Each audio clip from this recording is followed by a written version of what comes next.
আসসালামু আলাইকুম। সংবাদে আপনাদের সবাইকে স্বাগত। সংবাদ শিরোনাম। নিউ ইয়র্কে আওয়ামী সমর্থকদের হামলার ঘটনায় বিভিন্ন রাজনৈতিক দলের প্রতিবাদ বিক্ষোভ। নিরাপত্তা ব্যর্থতার জন্য দায়ী করা হচ্ছে সরকারকে। নিউ ইয়র্কে কি পরিস্থিতি হয়েছে, সেখানে বাংলাদেশে বিএনপি সহ অন্যান্য রাজনৈতিক দলের নেতৃবৃন্দ জাতিসংঘের একটি কর্মসূচিতে যাচ্ছেন দেশের প্রধান উপদেষ্টার সাথে। সেই ক্ষেত্রে তারা সেখানে কি তাণ্ডব চালিয়েছে। সম্পূর্ণ নিরাপত্তা এবং সম্মান নিশ্চিত করার দায়িত্ব ছিল সরকার এবং প্রশাসনের, সেটি করতে তারা ব্যর্থ হয়েছে।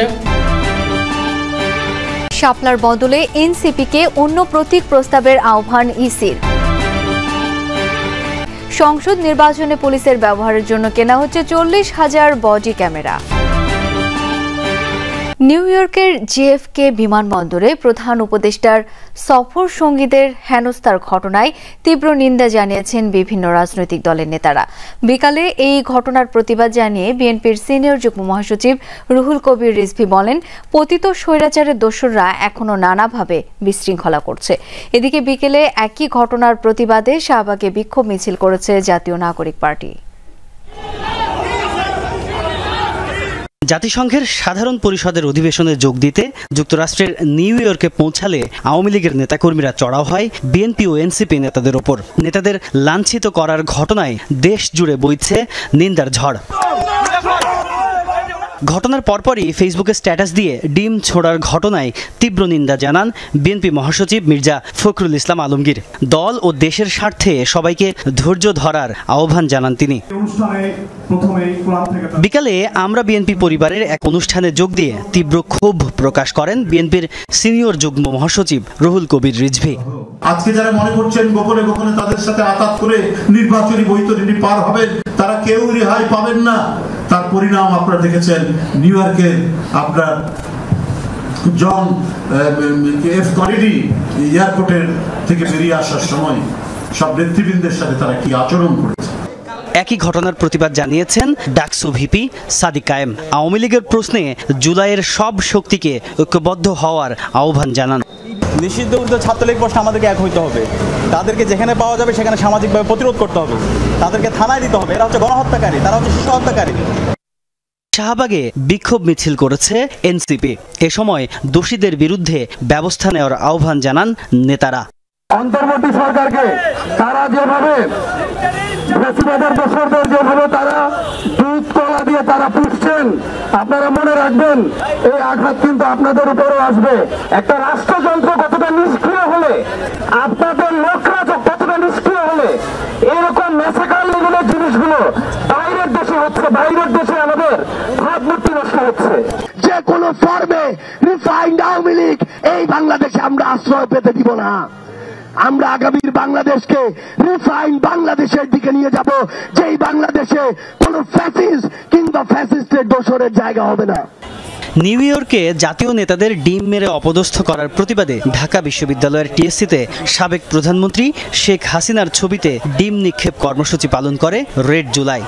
যারা অপুর সাথেও খুব অকথ্য ভাষায় গালিগালাজ করা হয়েছে, আমরা এই আচরণের তীব্র নিন্দা জানাই এবং সেই নিন্দার ধারাবাহিকতায় আমরা আজকে এই ডিম নিক্ষেপ কর্মসূচিতে অংশগ্রহণ করেছি। জুলাই গণঅভ্যুত্থানের পর থেকে আমরা দেখতে পাচ্ছি যে তারা নানানভাবে নানান পরিচয় আসতেছে, কখনো আনসার লীগ, কখনো কি বলে ডক্টর লীগ, কখনো পুলিশ লীগ, এভাবে নানান লিগে তারা ফিরতেছে। এবং আমরা সর্বশেষ একটা লীগ খুঁজে পাইলাম, সেটা হচ্ছে ডিম লীগ। একই ঘটনার প্রতিবাদ জানিয়েছে ইসলামী আন্দোলন। এক বিবৃতিতে দলের মুখপাত্র মাওলানা গাজী আতাউর রহমান দোষীদের শাস্তির আওতায় আনার দাবি জানান। শুরু হয়েছে জাতিসংঘের ৮০তম সাধারণ অধিবেশনের মূল পর্ব। ২৭ সেপ্টেম্বর পর্যন্ত চলবে বিশ্ব নেতাদের বিতর্ক পর্ব। উদ্বোধনী বক্তব্যের পর রীতি মেনে অধিবেশনের প্রথম দেশ হিসেবে বক্তব্য রাখবে ব্রাজিল। পর্যায়ক্রমে ভাষণ দেবেন যুক্তরাষ্ট্র সহ অন্যান্য দেশের নেতারা।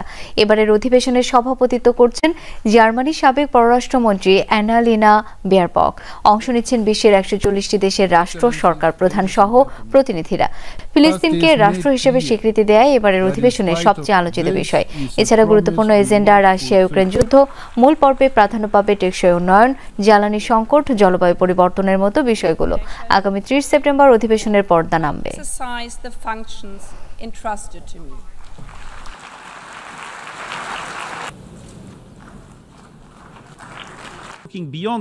শাপলা প্রতীক পাচ্ছে না এনসিপি।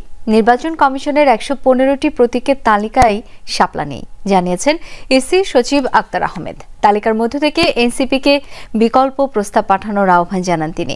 ২৮ সেপ্টেম্বর থেকে শুরু হচ্ছে অংশীজনদের সাথে নির্বাচন কমিশনের সংলাপ।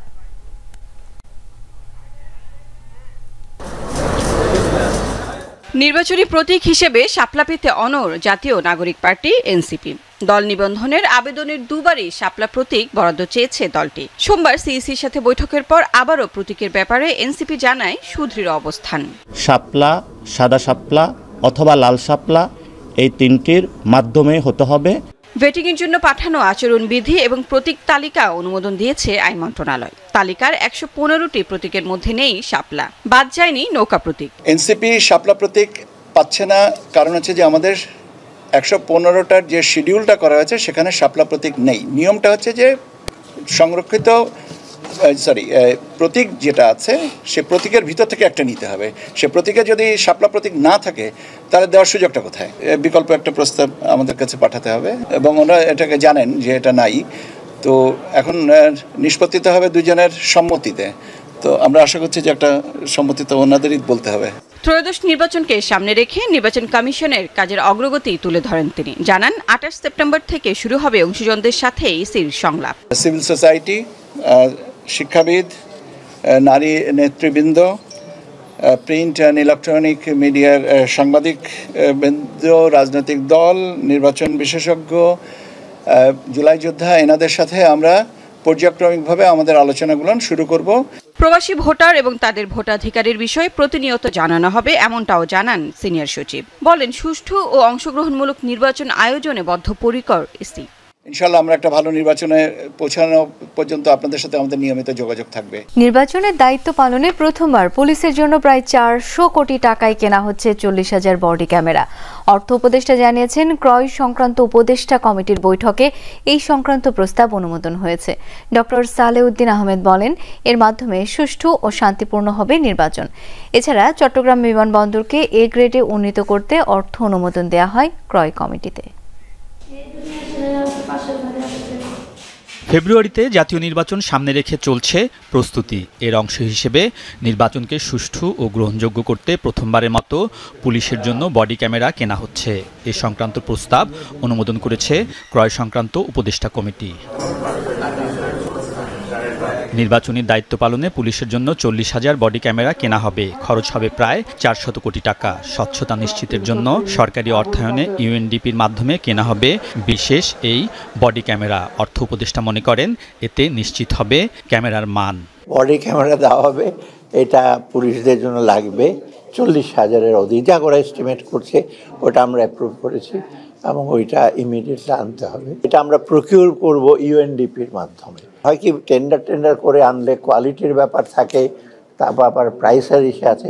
ইউএনডিপি রেসপন্সিবল, ইউএনডিপি ওরা এনশিওর করবে গুড কোয়ালিটি ক্যামেরা এবং প্রাইস রেখে, তখন তো আর কন্ট্রোভার্সি থাকবে না। অর্থ উপদেষ্টার কাছে প্রশ্ন ছিল বাংলাদেশ ব্যাংকের সাম্প্রতিক ডলার কেনা নিয়েও। জানান, আপৎকালীন সময়ের জন্য বৈদেশিক মুদ্রার যে রিজার্ভ তা যথেষ্ট নয়।